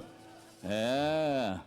Olha, gente, você pode acessar CESEP, conforme você viu a tela anterior, e você vai ter todos os vídeos pequenos, você vai encontrar a estatística do curso de verão, tudo já subiu. A equipe de comunicação está trabalhando 24 horas por dia. Tanto é que o Jorge está meio zen hoje, que ele passou a noite inteira sobrevivendo. É por isso, né? Vocês estão gostando da conversa do nosso assessor de hoje? Então, uma salva de palmas, vamos para frente. Permício. Quero retomar com um poema de Paulo Gabriel, com um nome estranho para a gente que não saboreia palavras que a gente não usa no cotidiano. Às vezes a nossa linguagem tem ficado muito reduzida ao coloquial. E o poema dele chama Telúrico. E telos tem a ver com a terra, ou com a finalidade dela. Então, telúrico significa mais ou menos terráqueo, ou seja, relativo ao planeta que vivemos. E olha que liberdade desse eu poético. Ele diz assim: eu peco de luxúrias, confesso. O sangue-boi, que é um pássaro vermelho bonito, o sangue-boi bicando na peruana me delira. E se vejo uma garça irresistível a beber com seus olhos o araguaia e seu infinito, eu estremeço de prazer. Faminto de beleza eu ando, como andam famintas de Deus as virgens no outono. Erótica, minha alma suga o mel nos ipês floridos do bananal. Quando em agosto eles se vestem para o amor lá no horizonte. Compulsivo, eu quero tocar o corpo da terra e seu mistério. Meu desejo escorre nu, sem leito e sem cadarços, feito cabelo de cigana ao vento, lâmina viva na palavra ardente. Não quero o fim da luz nas tardes tropicais, nem a morte e seu mormaço eu quero, pois amo a vida em estado bruto, o verde sem farda do buriti no brejo, o beijo obsceno dos cachorros, guiados apenas pelo instinto, o vestido esvoaçante do beija-flor sem corpo, o café e seu aroma quando amanhece o dia, a brasa e seu calor de um fogão de lenha. E ele termina dizendo: eu peco de luxúrias, confesso, mas se eu navego para o mais profundo do meu ser, lá onde o inconsciente explode, sem disfarces, eu ouço Deus e o seu grito: peca mais, peca sempre. Olha aqui que maravilha esse eu poético, brincar com a linguagem religiosa, para dizer que Deus quer que a gente peque? Não, mas que a gente sinta um prazer desmensurado de viver. Deus quer e nos fez assim, para viver bem a vida, aprender, a se relacionar, a amar, fazer a vida gostosa de ser vivida. É uma pena que a gente desaprende tanta coisa boa para fazer da vida mais leve, mais aconchegante, mais gostosa e saborosa de ser vivida. Por isso, passa para mim aí, amigo, eu falava dessa geração milênio, essa geração globalizada. Olha que perigo. Essa geração, ela foi exposta e assimilou a chamada tecnocultura. Essa tecnologia cria uma lógica de valorização e deslumbramento diante das últimas inovações tecnológicas lançadas pelo mercado e com consequente desprezo por aquilo que é julgado obsoleto e ultrapassado. Uma vez, dando aula no Colégio Loyola, em Belo Horizonte, uma aluna, na hora do recreio, estava, 8ª série, 9º ano, estava chorando. E eu cheguei para ela: o que houve? Num recreio é um lugar tão de expressar a afetividade, de estar junto com os amigos, de modo que algumas pessoas dizem que é o melhor momento da escola, é o recreio, e ela chorando. Aí cheguei e falei assim: professor, quebra o meu celular. Eu falei: como é que é? Por que você quer que quebre o celular? Professor, ele está velho. Mas não tá, aqui, deixa eu ver, está funcionando. Não, professor, eu quero agora o smartphone, não sei o que lá, 3D. E se não quer, enquanto ele tiver, meu pai não me dá o novo. É mais ou menos isso, a gente passa a colocar a felicidade sempre naquilo que nós não temos. Se a gente pegar o livro de ética do professor Patrus da PUC Minas, Ética da Felicidade, ele fala assim, logo na introdução: agradeço aos meus pais, aos meus professores, por terem me ensinado a colocar a felicidade ao alcance das mãos, nas pequenas coisas, nas singelezas do caminho.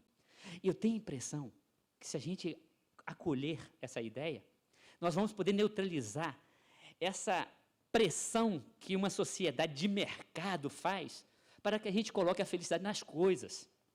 Nós precisaríamos de poucas coisas para sentirmos felizes uns com os outros, com a gente mesmo. E é isso que é interessante a gente recuperar e denunciar essa cultura ou essa mentalidade de colocar que é nas coisas que estão o nosso prazer ou a nossa felicidade. Passa para frente. A mentalidade cultural que emergiu de forma predominante revela a dificuldade de reconhecer o valor das tradições, aquilo que os antigos nos ensinaram. Valoriza-se o presente vivido e a própria experiência. Paralibânio falava, é uma geração que vive o presentismo. O que interessa é o carpe diem, é o agora, é esse final de semana, é essa festa. Amanhã será outro dia. Claro que nós podemos viver bem o momento presente, mas não desconectado de toda a temporalidade. Aquilo que somos até então e aquilo que projetamos, que desejamos. É muito interessante a gente perceber essa tentação do império da subjetividade, daquilo que eu julgo pela minha experiência apenas, sem diálogo, sem relação com o amanhã. Por isso que eu coloquei, passa para mim, uma chave de leitura que essa geração faz do futuro.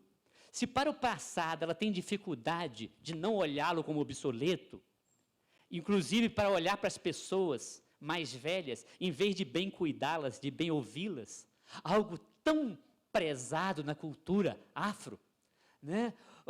Quanto mais vivida a pessoa, mais valorizada, quase como uma biblioteca das experiências vividas, a gente pode olhar para uma pessoa mais idosa como alguém obsoleto, ultrapassado. Fala-se até de depósito de velhos, né? Brincando conosco, ou nos instigando a pensar eticamente, uma sociedade que despreza as suas tradições. Mas para o futuro, essa geração movida pela tecnologia, pela tecnociência, há uma crença quase que generalizada de que a salvação do mundo vem pela tecnologia ou pela tecnociência. E aí vem uma consequência perversa. Um aluno, uma vez no 3º ano do ensino médio, nós trabalhando o tema ética e ecologia, ele falou assim: professor, nós não precisamos nos preocupar. Com o tempo vamos inventar tecnologia e vamos resolver os problemas tecnológicos, os problemas que ameaçam o nosso futuro. Ou seja, há quase que uma tentação a gente despreocupar-se de reavaliar o nosso modelo de desenvolvimento, o nosso modo de se relacionar com os outros, com a vida, com o futuro. Então, esse que é o conceito que eu queria trabalhar um pouquinho agora como chave de leitura. Passa para mim. Antes de entrar propriamente no tema, eu gostaria de trabalhar o conceito de ambivalência. É um conceito que a gente não usa, mas é fácil da gente captar. Eu dou 2 exemplos, assim, a gente pega fácil, como é que a ambivalência está presente na vida de todos nós. Uma faca, por exemplo, uma faca é boa ou ruim? Depende, é isso que é ambivalência, porque depende do uso que nós fazemos. Nas mãos de uma pessoa humana, uma faca pode ser usada daqui a pouco na hora do almoço, daqui a pouco não, daqui a poucão, né? A gente cortar um bife, cortar uma carne, né? Descascar uma laranja, a mesma faca eu posso usar para matar uma pessoa. A faca é boa ou ruim? Depende, ela é ambivalente. E o amor da mãe pelo filho? Ah, ótimo, porque a tentação que a gente tem diante do afeto, da sexualidade, do que dá prazer, é não perceber a ambivalência, que pode, uma realidade familiar, ser extremamente trágica para uma pessoa. Uma mãe pode hiperproteger, pode hiperpaparicar, pode querer que o filho viva a vida que ela não viveu, e às vezes não ser nem consciente. Para muitas pessoas, sair de casa e casar foi uma libertação, né? O Paralibânio falava que a gente precisa libertar muitas vezes da cultura, da religião e da família. E eu acrescento da escola, porque muitas vezes essas experiências foram enfatizadas de uma maneira, num polo tão perverso, que a gente, para se sentir a gente mesmo, a gente tem que se libertar, esquecer, romper determinadas cadeias, né? Transgredir como que é importante a transgressão na nossa vida. A gente dizer não a algumas coisas que quiseram colocar nas nossas cabeças, principalmente no campo familiar, no campo da afetividade, da sexualidade. Mas eu gostaria só de que vocês conversassem 2 a 2 aí, rapidamente. Em que medida esse vídeo, como eu disse, não é um vídeo latino-americano, não deixa de fora muitas realidades, mas no que ele se propõe mostrar e apontar dessa geração conectada na globalização ou na mundialização, como fala o Leonardo Boff, que tem acesso às tecnologias de última geração, em que medida você se reconhece nessa leitura? Ela fala algo de você ou se você já percebe também lacunas, miopias, algo que ela não diz? Conversa aí 2 a 2, 1 minuto ou 2. Vamos lá. Nós vamos partilhar só nas tendas, viu?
Tá bom, gente. É só uma provocação para a gente não... eu dava aula num colégio grande em Belo Horizonte e um aluno, mais ou menos de 16 anos, segundo ano do ensino médio, fazia aula de teatro no colégio, participava do grupo de alunos que tenta ligar fé e espiritualidade. E um dia, na época era Orkut, que acabou, mas ele postou uma foto dele com o namorado dele. Na época, eu dava aula para o ensino médio, dava aula de filosofia, e eu fui chamado para passar nas salas dos 6º anos, meninos de 12 anos, 11, para trabalhar o conflito, porque a coisa se espalhou e o menino, quando entrou pelo colégio, ele foi escorraçado pelos meninos novos. Jogavam bolinha nele, sai para lá. E na turma do 2º ano, o professor de educação física tinha feito uma dinâmica, muito interessante, por sinal, de jogar futebol de mãos dadas, duplas. E ninguém queria dar a mão para o menino que assumiu a homoafetividade. Pelo contrário, um olhar quase que como se ele tivesse uma doença contagiosa. Isso já há alguns anos. Essa capacidade de lidar com as novas relações, com aquilo que nós chamamos de pluralismo sexual, religioso e também, nós estamos dando conta de perceber, familiar, de pluralismo cultural, essa geração conectada certamente terá mais facilidade de lidar com esses conflitos do que a geração anterior. Claro que estava começando, isso foi nos anos 80, 90, esse acontecimento que citei. Hoje é interessante como que a gente está aprendendo a rever o nosso olhar para qualquer fenômeno social. né? Então, é muito interessante o que nós vamos conversar aqui agora. Eu vou entrar propriamente nos 3 eixos. Passa para mim. E eu quero colocar exatamente esse pressuposto. Se a gente sabe que a ambivalência está presente na vida humana, eu coloquei aqui que é fundamental a gente aproximar de qualquer realidade humana, seja ela qual for, né? Com essa capacidade de nos perceber quase que numa tensão entre aquilo que é o real, que eu dou conta, e aquilo que é o ideal, que eu desejo ser, o que eu quero ser. Eu gosto de dar até alguns exemplos assim, muito interessantes, né? Eu, por exemplo, já sonhei de ser mais alto, na minha adolescência, pelo menos, de ser, por exemplo, como meu irmão acima de mim, porque na minha época eu percebia que eu era muito tímido, que eu não tinha o mesmo sucesso que o meu irmão tinha com as meninas, né? Pelo menos o que eu desejava. Então, é interessante, né? A gente depois perceber com o tempo, o próprio irmão que você desejava ser, vem para você: "Ô Edivar, eu queria trocar uma ideia com você, que você é uma pessoa tão, me passa uma coisa tão boa." Eu falei: "Mas espera lá, era eu que pensava isso, que ele que tinha." Então, a gente vai construindo, essa relação entre o que eu sou e o que eu desejo ser, é sempre em tensão, né? E é bom que a gente seja assim, tenha sempre a nossa morada, o horizonte, como falava o Rubem Alves, né? O ser humano é águia, mas também é galinha, fala Leonardo Boff. Com os pés no chão, ele é o que ele consegue ser, mas ao mesmo tempo ele é um projeto, ele é protestação, ele olha para o futuro e ele tem desejos de mudar o seu corpo, de mudar o seu cabelo. Eu tive um aluno que me surpreendeu, me fez pensar. Eu não sabia que existia tantas cores para fazer no cabelo. Eu dava aula no curso de História, e esse menino, cada semana, o cabelo dele era de uma cor. Eu falei: o que estava esse menino? O que esse menino está buscando, assim, com essas mudanças tão, assim, visíveis, e cores, assim, que a 1 quilômetro você sabia que ele estava chegando, né? E, de alguma maneira, o rosto traduzia uma busca extraordinária, né? E engraçado que depois que passou um semestre, a gente caminhando, e aí pude perceber aquele turbilhão de emoções, de busca, de construção da sua identidade, aquilo que ele julgava ser felicidade. Então, é muito importante a gente se aproximar de qualquer pessoa, seja ela jovem, criança, jovem, adulto, idoso, não interessa. Como nesse carnaval passado, eu fui a Tombos, da minha cidade, e a minha mãe tem um bloco de carnaval que chama Juventude Acumulada. Olha só, né? E eu saí lá no meio, pulando com eles, aqueles blocos de rua ainda, né?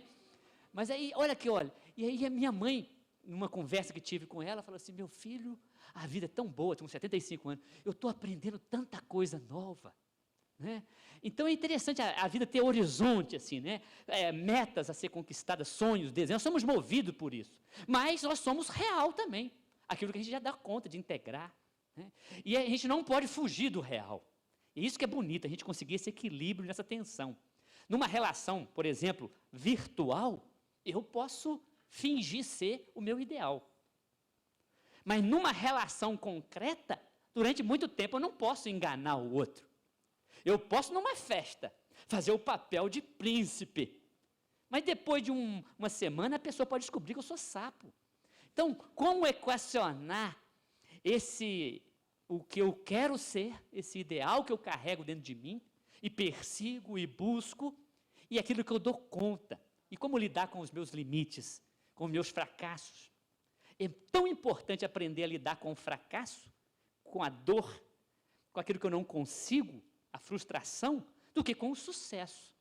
Eu já vi muita gente se perder no sucesso, seja para as drogas, para uma vida, né, desregrada, a pessoa não suportar o peso do sucesso. Como pessoas também, né, se perderem por causa do fracasso excessivo. O ano passado, perdi uma aluna, uma ex-aluna, foi minha aluna no 9º ano. Passou no vestibular em 2º lugar na Federal para Medicina. Quando ela começou a fazer, ela ficou 3 vestibulares tentando e entrou. Veio do interior para Belo Horizonte para estudar, a família mudou junto quando ela entrou na faculdade para poder dar apoio.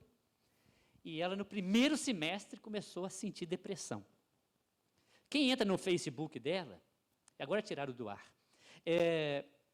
vê uma menina cercada de amigos, de festas, viagens, tudo para ser feliz. olhando externamente, mas dentro dela uma insatisfação constante consigo mesma, com o que ela era e o que ela desejava ser. Então, é muito interessante, né? Ela começou a fazer um tratamento da depressão, né? Aí resolveu fechar a matrícula para dedicar-se, e aí o terapeuta falou, você pode voltar agora. Quando ela começou, daí 2 meses, ela veio a suicidar. Sabe quantos anos tinha essa menina? 19 anos. Eu fico pensando assim, por que ela não me ligou para a gente conversar? O que faltou nos amigos que a gente via tanto nas fotografias? O que ela não encontrou para poder se abrir, conversar? Né?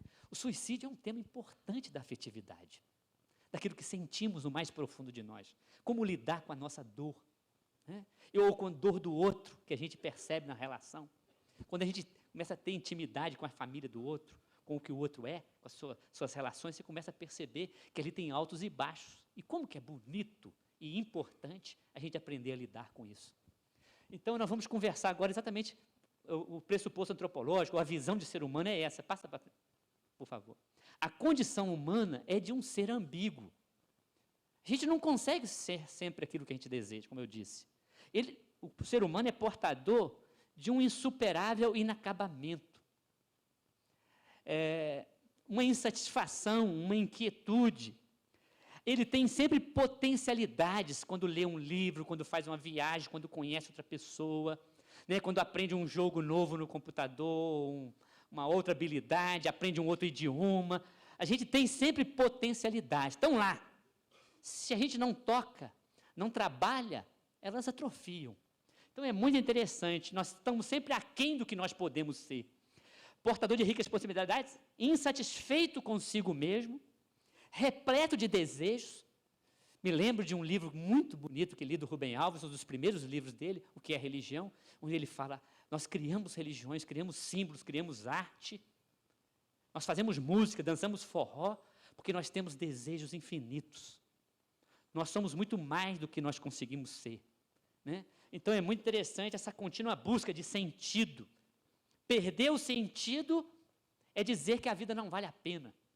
A vida pode ter sentido, pode ser construído sentido, a gente tem que dar um sentido, né? Sentido é aquilo que eu faço e falo assim, olha, valeu a pena, é gostoso, isso me completa, me amplia, me faz crescer. Ou mesmo experiências de erro, experiências de perda, experiências de fracasso, podem se transformar em experiências de sentido, quando a gente consegue integralizar. Eu mesmo já fiz coisas que eu não faço mais. Me lembro na adolescência, eu criava, na época, eu ainda via beleza num pássaro numa gaiola. Hoje não vejo mais. Nenhum ser humano numa gaiola eu acho bacana. Mas é interessante, porque eu criava canarinho, e eu ganhei de um tio meu um pintacilgo. E ele cantava demais. E esse pintacilgo ele me deu filhote ainda. Então ele foi acostumado na gaiola, mas eu chegava da aula, fazia assim, ele vinha no meu dedo. Meu maior prazer era mostrar para meus amigos o pintacilgo cantando no meu ombro. E meu tio falou assim, eu vou te arrumar uma canarinha, com uma gaiola comprida, e você vai cruzar o pintacilgo com a canarinha, vai nascer o pintagol. Você vai ver passarinho que canta, é esse. Ô, gente, um projeto para um adolescente, um menino, e fiz isso, né, com o afeto do meu tio. Escolheu, olha essa canarinha que é especial. Né? Ela não é como as outras. Então, toda a narrativa vai ajudando a gente a dar sentido. E aí comprei, ele falou, não, essa gaiola eu não vou te dar tudo não, você vai ter que comprar com a sua mesada, né, e tal, e comprei, pedi a minha avó para fazer uma saia para a gaiola, para eles terem privacidade na hora do sexo, né, comprei uma ninheira, coloquei tudo direitinho, e ele falou assim, ó, você não coloca os dois juntos na gaiola não, essa gaiola tem uma divisão no meio, você vai colocar o pintacilgo de um lado e a canarinha do outro, fechado, com a grade no meio, e aí quando ele começar a bater as asinhas, você pode abrir porque já estão enamorados uns dos outros. Mas você tem que reparar, tanto o pintacilgo quanto a pintacilga. Se só ele bater a asinha, não abre não, que não estão na hora. Olha que interessante a sabedoria do tempo, né? E aí, quando abriu, aquilo foi maravilhoso. O pintacilgo e a canarinha no maior love. Daí, um bocadinho começou a fazer o ninho, botou o primeiro ovo, botou o segundo, o 3 e começou a chocar. E ele falou, não mexe na gaiola, porque não pode, porque senão não nascem os filhotinhos. Mas eu, com aquela pressa de adolescente, chegava da aula, ela acostumou comigo, por causa do pintacilgo vir na minha mão, eu levantava ela para ver se já tinha nascido. Não tem, e falava, tem que esperar os 20 e tantos dias. Aí um dia eu cheguei, quando eu cheguei assim, eu tinha pedido lá em casa para ninguém deixar a porta da despensa aberta. Hoje vocês não sabem mais o que é despensa, né? Mas no tempo da inflação tinha despensa, né? A gente guardava as coisas, né, assim, porque de um dia para o outro a coisa dobrava de preço, essas coisas assim. Então, toda a casa tinha uma despensa. Então, eu coloquei a gaiola dentro da despensa, na hora no período que ela estava chocando os ovinhos, e pedia. Por que eu pedia para manter a porta fechada? Porque a minha irmã tinha um gato. E ela criou também desde filhotinho. O que eu tinha nutria, e eu não sabia que ela nutria a mesma coisa pelo gato que eu nutria pelo meu pintacilgo. E aí, um dia eu cheguei da aula, quando eu vi a porta aberta, aquilo me correu assim, um frio na espinha. E quando eu cheguei na porta, não foi ninguém que me contou, não. Foi flagrante delito. Eu vi o gato, ele tinha acabado de... A gaiola estava virada assim, porque ela estava num ganchinho, e ele comia canarinha na boca. E o pintacilgo morto dentro da gaiola. Ah, gente, ali, na época, eu tinha aprendido que gato tinha 7 vidas. E ali eu me prometi, julgamento sumário, quero matar as 7 vidas, uma a uma, com requintes de crueldade. Isso no alto dos meus 12 anos. Agora você imagina que afetividade aflorada, né? É isso que eu vou tentar mostrar. E realmente, isso não foi só um julgamento teórico. Eu arquitetei o crime perfeito.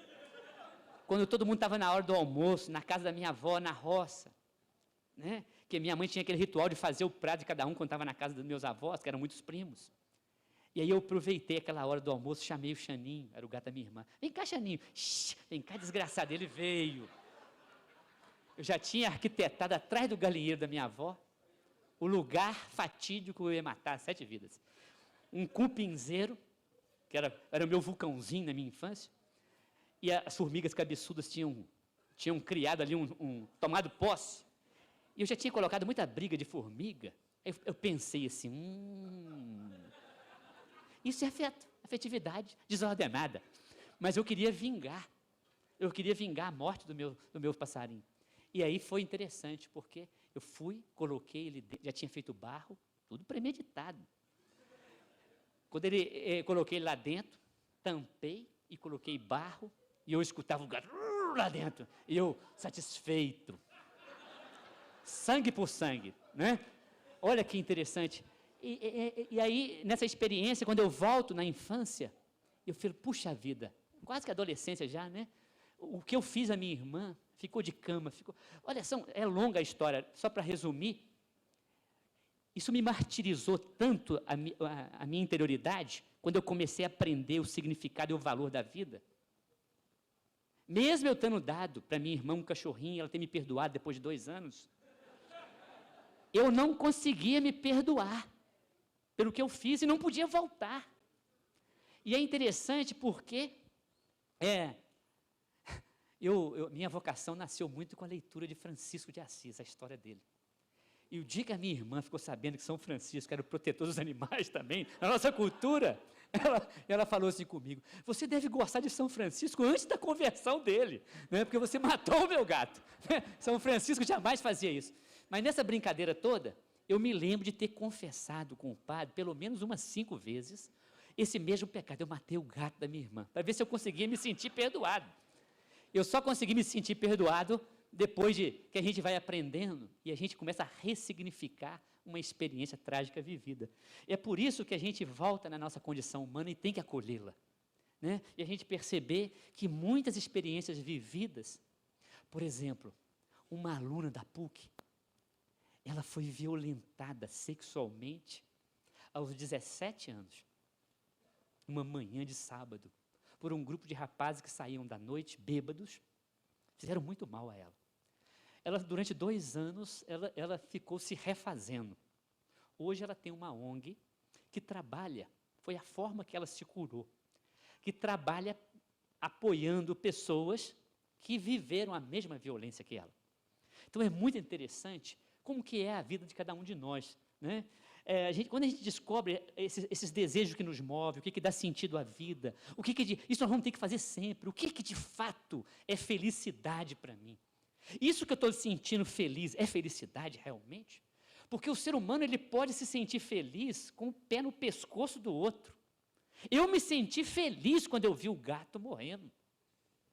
Então, cuidado com o que nós consideramos felicidade e realização. Ainda mais numa cultura de mercado que nos quer simplesmente meros consumidores. E quando a gente entra no terreno da afetividade, da sexualidade, quando a gente transforma o outro em objeto de felicidade, é terrível, porque a gente perde o critério ético fundamental, que é de se preocupar com a dignidade do outro, e não só com a nossa. Por isso que nós vamos entrar acolhendo esses altos e baixos, essas luzes e sombras. Passa para mim. Olha aqui. Dizendo que, por mais que o vídeo disse que os referenciais tradicionais não fazem a cabeça da geração atual, mas que eles têm um valor interessante. Eles conseguem fazer de pessoas do cotidiano, mais próximas, pessoas comuns, os seus referenciais. Às vezes é um avô, é um professor, é um amigo, mas também é um cantor, é um artista. Cuidado, quem são nossos referenciais éticos? Quem são as pessoas que despertam em nós, como o Libânio foi para mim? Assim, olha, cada vez que eu encontrava, despertar em mim, você pode ser melhor do que você está sendo. Você pode crescer como pessoa ao ler esse livro, ao trabalhar essa partilha que você fez comigo, ao perdoar essa pessoa, ao engolir esse sapo, essa cobra, ao levar esse desaforo para a sua vida. Então, é interessante a gente se perguntar, por exemplo, para o cristão, eu fico triste porque eu trabalho como professor de cristologia, o Beoso perguntou o que eu fazia lá no IRPAC. Lá eu trabalho a pessoa de Jesus na catequese, como referencial. Né? Como que esse homem pode nos ajudar a viver o projeto de Deus para cada um de nós? Então, para os cristãos, eu fico triste quando vejo cristãos que não conhecem a pessoa de Jesus. Para quem quer conhecer, eu recomendo 2 livros. Para quem está começando, um livrinho fininho do Frei Carlos Mesters, que já teve tantas vezes aqui, chama Com Jesus na Contramão. Ele recupera de maneira simples a pessoa de Jesus traduzida nos textos bíblicos. E nos faz tão próximo a esse homem que a gente se encanta com ele. Mas para quem já dá conta de algo mais assim, mais substancial, eu recomendo o livro do Pagola. Jesus, Aproximação Histórica. Vale a pena a gente conhecer de perto esse homem. Vamos para frente. A gente já se perguntou, então, cada um sobre o seu referencial. Vamos entrar, então, com lucidez e coragem, fechando agora os 3 temas que nos interessam. E aí eu recupero do livro do Libânio sobre juventude, uma frase dele, onde ele diz assim, atenção, por favor. Nada de humano, nem o amor da mãe, como eu falei aqui, uma das coisas mais puras que nós conseguimos produzir enquanto humanidade. Ele é sem ambivalência. Nada do que é humano se constrói sem ambiguidade. É a mesma, quase sinônimo de ambivalência. A afetividade, no relacionar-se com os demais, frequentemente se banaliza. O que é isso, concretamente? Tem gente quando está namorando, está se conhecendo, se a pessoa fala assim, meu bem, eu estou com sede, você quer água, guaraná, ou quer que eu faça um suquinho de laranja? Depois passa assim e conseguem namorar, ficar noivos, casarem, depois de 3 anos de casado, meu bem, a mesma frase, estou com sede, eu sou sua empregada por acaso? Ah, na cozinha tem. Assim, o que perdeu? O que banalizou? É claro que o afeto pode ser usado para dominar, para escravizar o outro, mas aqui que interessa a gente perceber que frequentemente se banaliza ao não acolher o outro em seu mistério. Deixa eu só terminar a frase, pode, só para fechar a frase. Triunfa ao não acolher o outro no seu mistério. Triunfa o narcisismo, que é esse ensimesmamento, esse pensar objetivamente em si mesmo. Passa por cima triunfa o narcisismo sobre a atitude de respeito diante da outra liberdade e passa por cima dessa troca de gozo e benefício próprios. Vamos pensar então com essa chave de leitura da ambivalência nas tendas hoje? Né? Eu poderia colocar aqui algumas perguntas. Rapidamente, é possível? Só colocar as perguntas? Elas estão no texto. Beoso, é possível colocar só as perguntas? Então tem que passar, eu volto depois, passa para o que está as perguntas. Eu vou voltar amanhã, pode ficar tranquilos, podem ficar tranquilos. Só onde é que estão as perguntas, depois de família.